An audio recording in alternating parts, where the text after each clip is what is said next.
infelizmente hoje a gente foi aí impactado por uma notícia muito triste. O apresentador e humorista Jô Soares morreu na madrugada desta sexta-feira, aos 84 anos, em São Paulo. Ele estava internado desde o dia 28 de julho no Hospital Sírio-Libanês, onde deu entrada para tratar uma pneumonia. Essas são as informações do G1.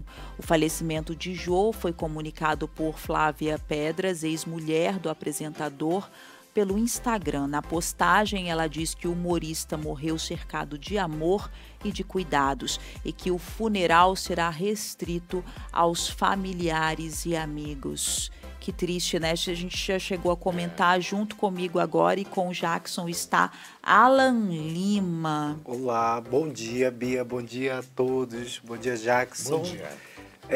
Infelizmente, né, nós tivemos essa triste notícia hoje de manhã. Muitos famosos também se manifestaram a respeito disso, fizeram postagens, Xuxa, Eliana, toda essa galera já prestaram suas homenagens.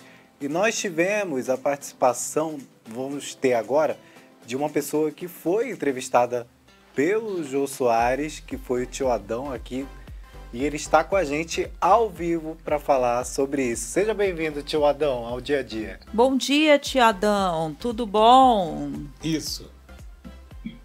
Bom dia, rapaziada. Um dia sextou, o Brasil sextou triste, né? Mas é um prazer e um privilégio estar aqui ao lado de vocês, né? Muito obrigado. Tio Adão, eu gostaria de saber do senhor como é que foi para ser convidado, o que foi que aconteceu para você estar lá do lado do gênio do humor, Jô Soares. Olha, aproximadamente entre o ano de 2002 e 2003, eu era jornalista do jornal A Crítica e fazia a coluna na Festa.com. E naquela época, e eu também fui jornalista no Diário do Amazonas, eu fazia o jornal impresso, mostrando as baladas de Manaus só com os anônimos. E isto foi um rompimento do paradigma obsoleto do colunismo social no Brasil. O que fez que eu estivesse ao lado do Jô naquele ano, né, há mais de 15 anos, foi justamente ter rompido o paradigma obsoleto do colunismo social no Brasil através do jornal A Crítica naquela época. Eu me lembro que todo mundo, o tio Adão chegava nas festas, né? E aí todo mundo ficava ovacionado todo mundo o tempo todo, né? E tio Adão sempre teve aí o estilão dele, chegava tio Adão, todo mundo queria sair. Inclusive eu saí algumas vezes na festa pontual. E saí, tava lá na época que eu ia para as baladas da vida, né, tio Adão? Pois é, isso aqui é legal, né? Era sem preconceito algum. O importante era, cada sorriso era um flash, né? Se eu não tivesse cuidado, podia levar uma porrada. Tio Adão, deixa eu te perguntar, mas como é que foi, como é que eles te encontraram, quem te entrou em contato, como foi esse convite? Muito legal isso. Eu continuava circulando pela cidade de Manaus. Numa dessas baladas de um barzinho que tinha ali na subida da Pará, né? Eu encontrei uma menina e ela fazia parte do programa do Jô. Ela era diretora do programa do Jô. Aí ela conversou comigo, me entrevistou, pesquisou a minha vida, foi ela de forma espontânea, sem indicação de ninguém, não houve indicação de ninguém. Eu fui meramente pela atuação e tive a felicidade de encontrar com ela aí nas baladas de Manaus, e ela também entrou no meu clipe sem eu saber, eu não sabia que ela fazia parte do time do Jô. Este é o fato.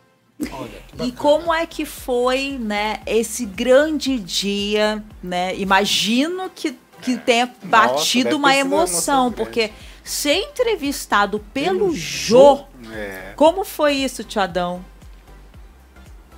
Olha, foi realmente todo um trabalho muito legal de todos eles, porque talvez vocês saibam que naquela época eu tinha perdido em 1999 o meu único filho. E quando eu estava lá na Globo, em São Paulo, para ser entrevistado pelo Jô, eu pedi para a produção que o Jô pudesse evitar de falar sobre a morte do meu filho, do Leonardo. Seria bom para mim, porque eu não perderia o controle emocional.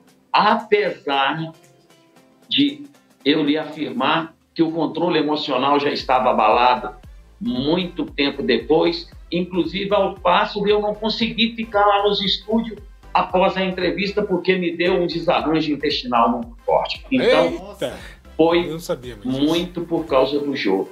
Privilégio, né? Sorte, né? Privilégio. Parece que Deus estava comigo. É fazer o bem sem olhar a quem o retorno é verdadeiro. Tio Adão, tudo bem? Como é que o senhor resume... Eu vou falar senhor, tio Adão, como é que o senhor resume Jô Soares neste momento em que o Brasil todo reverencia? Eu resumo da seguinte forma: o Brasil deve para ele, eu devo para ele, o Brasil inteiro deve para ele, porque ele fez a diferença para o Brasil, ele agradou com aquele jeito carinhoso dele, todas as pessoas, assim como ele agradou a mim e outros profissionais e outros entrevistados pelo Brasil. Então, o Brasil hoje é endividado com Jô Soares. E cabe a cada um de nós, como vocês estão fazendo neste momento, revivendo toda a história dele, porque foi muito lindo, ele era muito legal, divertido, picardia, brincou muito comigo e a gente conseguiu estabelecer uma comunicação muito legal. Cara, eu só tenho que elogiar, né? Nada diferente do que o Brasil está falando hoje. Tio Adão, eu tenho uma pergunta. Eu queria saber dos bastidores lá no programa do Jô, porque tem uma galera que fica curiosa para saber o que tem dentro da caneca. Chegou a provar lá o que tem? Uma bebidinha, uma aguinha, o que é?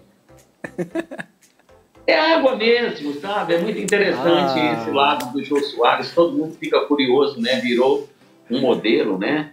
Então é água mesmo, essa curiosidade eu também sempre tive. Deu para levar para casa? Lá, eu tive esse momento de identificar o que acontece lá.